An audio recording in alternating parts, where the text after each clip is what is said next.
இந்த அரசு முற்றிலுமாக தனக்கு நம்பி வாக்களித்த மக்களை முற்றிலுமாக வஞ்சித்திருக்கிறது, கைவிட்டிருக்கிறது என்பதை நாம் புரிந்து கொள்ள முடிகிறது.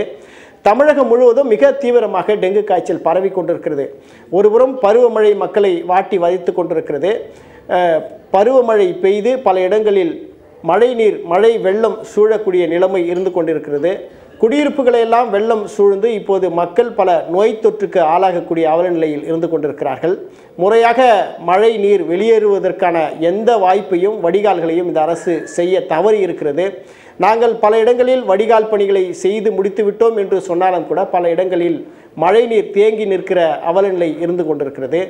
இந்த நிலைமையில்தான் இப்பொழுது டெங்கு காய்ச்சல் வேகமாக பரவுகிற அச்சுறுத்தல் தமிழகத்தை வாட்டி வதைத்து கொண்டிருக்கிறது.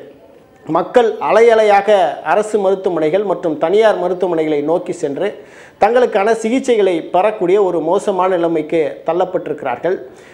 நெல்லையில் நமக்கு பேட்டியளித்த ஒரு நபர் என்ன சொல்லுகிறார், அதாவது எனக்கு டெங்கு வந்தது, பிறகு எனது குடும்பம் அனைவருக்குமே காய்ச்சல் பரவி இருக்கிறது, கிட்டத்தட்ட ஒரு வார காலத்திற்கு மேலாக நாங்கள் பாதிக்கப்பட்டிருக்கிறோம் என்று குடும்பமாக பாதிக்கப்பட்டிருக்கிற அவல நிலையை அவர்கள் தெரிவித்திருக்கிறார்கள். ஆனால் திமுக அரசு அந்த டெங்கு ஒழிப்பிற்கான பணியாளர்களை முறையாக நியமித்து அவர்களை களப்பணியில் ஈடுபடுத்துகின்ற அந்த பணியை முற்றிலுமாக அவர்கள் அதில் தோல்வி அடைந்திருக்கிறார்கள் என்றுதான் சொல்ல வேண்டும்.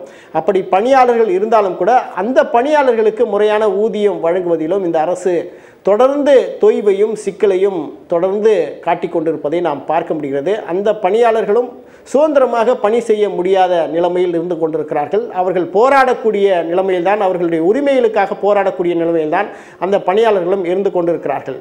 இந்த நிலைமையில் இந்த டெங்கு ஒழிப்பு பணி எப்படி இருந்திருக்க வேண்டும், ஒரு அரசு நோய் தடுப்பு நடவடிக்கையில் எந்த அளவிற்கு முன்கூட்டியே முன்னெச்சரிக்கையாக செயல்பட்டிருக்க வேண்டும் என்று பேசுவதற்காக நம்ம இடத்தில் மருத்துவர், தமிழ்நாடு டிபிசி தொழிலாளர் சங்கத்தினுடைய இணைச் செயலாளர் மருத்துவர் சாந்தி அவர்கள் இணைப்பில் இருக்கிறார். அவரிடத்தில் நாம் பேசுவோம். மேடம் வணக்கம். இப்போ இந்த டெங்கு காய்ச்சல் மிக தீவிரமாக தமிழகத்தில் பரவி கொண்டிருப்பதை நாம் பார்க்க முடிகிறது. இந்த ஆண்டில் இதுவரையில் 16,546 பேர் டெங்கு காய்ச்சலால் பாதிக்கப்பட்டு சிகிச்சை பெற்றிருக்கிறாங்க. கிட்டத்தட்ட 9 பேர் உயிரிழந்திருக்கிறார்கள்.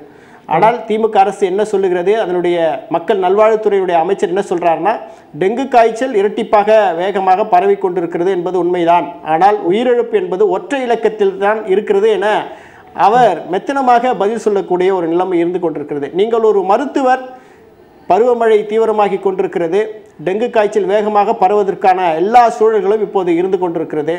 இந்த அரசு இப்போது என்ன செய்ய வேண்டும்? இப்ப தமிழ்நாடு டிபிசி தொழிலாளர் சங்கத்தின் சார்பாகவும் நான் இப்ப பேச நினைக்கிறேன். ஏனென்றால் இப்ப நீங்க இந்த நிகழ்ச்சியை தொடர்ந்து பார்த்துட்டு இருக்க, நீங்க குறிப்பிட்டது போல டெங்கு கொசு ஒழிப்பு பணியாளர்களுடைய எண்ணிக்கை அங்கங்கே குறைக்கப்படுகின்றது. ஆட்குறைப்பு, பணி நீக்கம் செய்யப்படுகின்றார்கள். மற்ற நோய் மாதிரி டெங்கு கிடையாது. டெங்கு பொறுத்த வரைக்கும் தடுப்பூசி இதுவரை கண்டுபிடிக்கப்படவில்லை. ஸ்பெசிபிக்கா இந்த மாத்திரை தான் ஆன்டி வைரல், அது ஒரு வைரஸ், அதுக்கான அப்படிங்கிற மாதிரி இல்ல. அதன் காரணமாக சப்போர்ட்டிவ் ட்ரீட்மெண்ட் தான் கொடுக்கிறோம். அப்ப இறப்பும் அதிகரிக்க வாய்ப்பு இருக்கின்றது. மற்ற ஃப்ளூ வைரஸை விட டெங்கு காய்ச்சல் வரும்பொழுது அதனால அந்த இரத்த ஒழுக்கு ஏற்பட்டு ஷாக் ஏற்பட்டு இறப்புகளும் அதிகமாக வருவதற்கான வாய்ப்பு இருக்கிறது. ஆகவே டெங்கு நோயை வராமல் தடுப்பதுதான் அரசாங்கத்துடைய முக்கிய நோக்கமாக இருக்க வேண்டும். அதற்கான எல்லா பணிகளையும் செய்ய வேண்டும். அந்த நேரத்துல அந்த கொசுப்புழு ஒழிப்பு அதை தவிர்ப்பதற்கான தொழிலாளர்களுடைய பேர் தான் டொமஸ்டிக் பிரீடிங் செக்கர் என்கின்ற டிபிசி தொழிலாளர்கள். சோ அவர்களுடைய எண்ணிக்கையை அதிகப்படுத்த வேண்டும். அவர்களது வேலையை செய்ய வைக்கணும். அதுதான் ரொம்ப முக்கியம். ஆனா இவங்க எல்லாமே உள்ளாட்சி துறையில பணி செய்யறாங்க.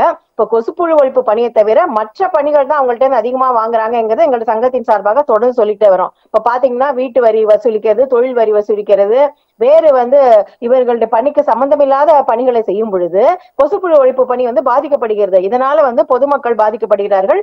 அங்கே காய்ச்சல் வருகிறது என்பதை தவிர்க்க முடியாது ஆகிறது. ஆகவே ஒன்று, இந்த டிபிசி தொழிலாளர்களுடைய எண்ணிக்கை அதிகரிக்க வேண்டும். ஏன்னா மக்கள் தொகை அதிகரிச்சிருக்கிறது, மக்கள் நெருக்கம் அதிகரித்து இருக்கின்றது. நம்ம இப்ப பார்த்திருக்கோம். இப்ப கூட நீங்க 2-3 நாளா இந்த பேப்பர்ல டெங்கு நியூஸ் வரும்போது வெதர் கண்டிஷன்ஸ்னால, கிளைமேட்டிக் சேஞ்சஸ்னாலையும் உங்களுக்கு அதிக அளவுல கொசு பரவுதுன்னு சொல்கிறார்கள்.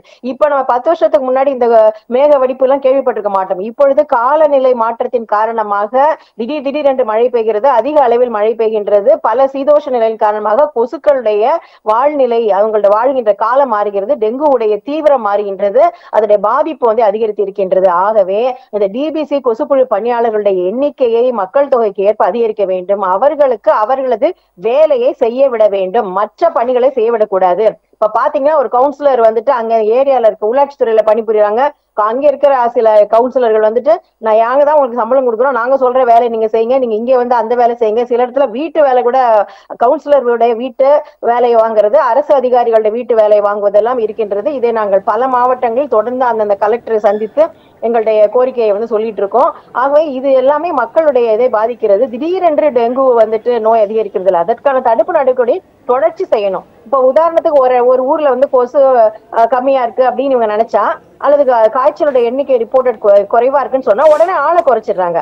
அந்த அவங்க வேலை செய்யறதுனாலதான், அந்த இது தடுப்பு நடவடிக்கை செய்வதனால மட்டும்தான் வந்து காய்ச்சல் குறைவா இருக்கிறது. அப்ப திடீர்னு அவங்களை வந்து பணி நீக்கம் செய்து விட்டு ஆட்குறைப்பு செய்தா அந்த வேலையை அவங்க செய்யலைன்னா திருப்பி கொசு வருது, திருப்பி வந்து காய்ச்சல் வருகிறது என்பதை பார்க்க வேண்டும். ஆகவே இது வந்து தொடர்ச்சியான காலநிலை மாறிடுச்சு, சீதோஷ நிலை மாறிவிட்டது, சூழ்நிலை மாறிவிட்டது. டெங்கு மட்டுமல்ல, மலேரியா உள்ளிட்ட சிக்கன் குனியா உள்ளிட்ட பல நோய்கள் வந்து கொசுவினால் வருகின்றது. ஆகவே இந்த கொசுப்புழு ஒழிப்பு பணியாளர்களுடைய வேலையை அவர்கள் செய்யவிட வேண்டும், அதிக எண்ணிக்கையில் அவர்களுக்கு பணி செய்ய வேண்டும். ஆனா அந்த நேரத்துல பணி நீக்கமும் ஆட்குறைப்பும் நடந்து கொண்டிருக்கிறது. இதை விட முக்கியமாக அங்க இருக்கிற லோக்கல் அரசியல்வாதிகளும் இல்ல ஒரு சில இடத்துல ஹெல்த் இன்ஸ்பெக்டர், ஒரு சில இடத்துல பிஎம்ஓ, ஒரு சில இடத்துல வேறு சில அரசு அதிகாரிகள் வேற வேலைகளை செய்ய சொல்றாங்க. பல்வேறு பிரச்சனைகள் இருக்கிறது. இது வந்து உள்ளாட்சி துறையில அவங்க வேலை செய்யறாங்க, ஆனா சுகாதாரத்துறையில ரிப்போர்ட் பண்ண மாதிரி இருக்கிறது. இதனால் பல்வேறு பிரச்சனைகள் வருகிறது. ஆகவே இவங்க நோய் தடுப்பு துறையின் மூலமாக மாற்றப்பட்டு அவங்க வேலை செய்ய வைக்கணும். அதையும் நாங்க முக்கிய கோரிக்கையா வச்சிருக்கணும். ஏனென்றால் இது வந்து பிரச்சனை வந்ததுக்கு அப்புறம் செத்து போகல, எண்ணிக்கை வந்துட்டு அதிமுக விட குறைவா இருக்கு, இது மாதிரியான பேசுவது வந்து எந்த விதமான எந்த அரசாங்கத்துக்கும் அழகல்ல. மாறாக நோய் தடுப்பு பணியை சரியாக செய்ய வேண்டும், அதற்கு என்னென்ன செய்ய வேண்டுமோ அதையெல்லாம் செய்ய வேண்டும். ஆகவே இவர்கள் உள்ளாட்சி துறையில பல்வேறு நபர்களுக்கு கீழே இவங்க வேலை செய்யும் பொழுது இவங்க கரெக்டா இவங்க வேலை தான் செய்யறாங்களா என்பது கூட அரசாங்கம் கவனிப்பதில் கண்காணிப்பதில் சிரமம் இருக்கிறது. ஆகவே இவர்கள் சுகாதாரத்துறையை மாற்ற வேண்டும், இவர்களுடைய பணி, இவர்களுடைய போஸ்டோட வேகன்சியை பணியிடங்களை அதிகப்படுத்த வேண்டும், அவர்களுடைய வேலையை அவங்க செய்ய வேண்டும், அவர்களுக்கு தேவையான எல்லா விதமான உபகரணங்களையும் கொடுக்க வேண்டும். உதாரணத்துக்கு அவங்களுக்கு ஒரு அடையாள அட்டை, சீருடை, இதெல்லாமே தேவைப்படுது. ஒரு வீட்டுல போயிட்டு கொசு தண்ணி தேங்கி இருக்கா, அவங்க வீட்டுக்கு பின்னாடி கொல்ல பக்கத்துல எல்லாம் போய் பாக்கணும் என்ற நீங்க யாரு என்று கேட்பதற்கான வாய்ப்பு இருக்கிறது. ஆகவே அவர்கள் அரசு ஊழியர்கள் என்று சீருடை, அடையாள அட்டை மூலமாக அவங்களுக்கு பண்ண வேணும். அவங்களுக்கு மிக மிக குறைவான ஊதியம் 200 ரூபாய் 250 ரூபாய் என்று இருக்கிறது. அரசு குறைந்தபட்ச ஊதிய சட்டத்தின் அடிப்படையில் இருக்கிற ஊதியம் கூட, அந்த கலெக்டர் சொன்ன ஊதியம் கூட அவங்களுக்கு கிடைக்கவில்லை. அதுலயும் சில இடங்களில் சில அதிகாரிகள் வந்து கமிஷன் வாங்கிக் கொள்கிறார்கள். இது போன்ற பல்வேறு சிக்கல்கள் இருக்கின்றது. இதனால் நோய் தடுப்பு நடவடிக்கைகள் பாதிக்கப்படுகின்றன, மக்கள் பாதிக்கப்படுகிறார்கள், பொதுமக்கள் பாதிக்கப்படுகிறார்கள். பல இடங்களில் வந்து ஏற்கனவே குறிப்பிட்டது போல டெங்கு காய்ச்சல் வந்தாலும் அதை மர்ம காய்ச்சல் என்று போடணும், இல்ல வைரஸ் காய்ச்சல் என்று பொதுவான ஒரு வார்த்தையை போட்டு போட வேண்டும் என்ற நிலையும் அங்கங்கே இருக்கிறதை நாம் பார்க்கின்றோம்.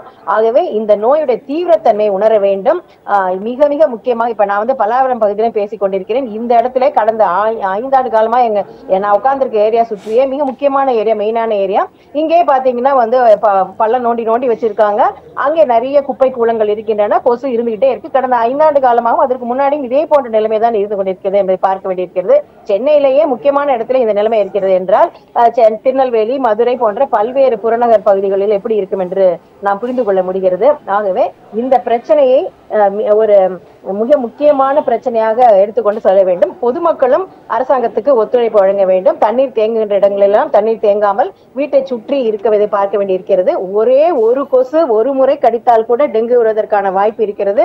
ஆகவே அக்கறையோடு இருக்க வேண்டும். குழந்தைகளுக்கு வந்து ஃபுல் ஹேண்ட் ஷர்ட் மாதிரி போட்டு அது கொசு அந்த வெளியில வர மாதிரி ஒரு சூழல் வந்ததுன்னா கொசு கடிப்பு இல்லாத மாதிரி அவங்களுக்கு ஏதாவது ஒரு ஆயின்மெண்ட் அது மாதிரிலாம் போட்டு கிரீம் எல்லாம் போட்டு கூட்டிட்டு வரணும். முடிந்த வரைக்கும் கொசு கடிக்காமல் தடுப்பதற்கான நடவடிக்கையை அரசு செய்ய வேண்டும், பொது சுகாதாரத்துறை செய்ய வேண்டும், அதே போல மக்களும் ஒத்துழைப்போடு இருக்க வேண்டும் என்று கேட்டுக்கொள்கிறோம்.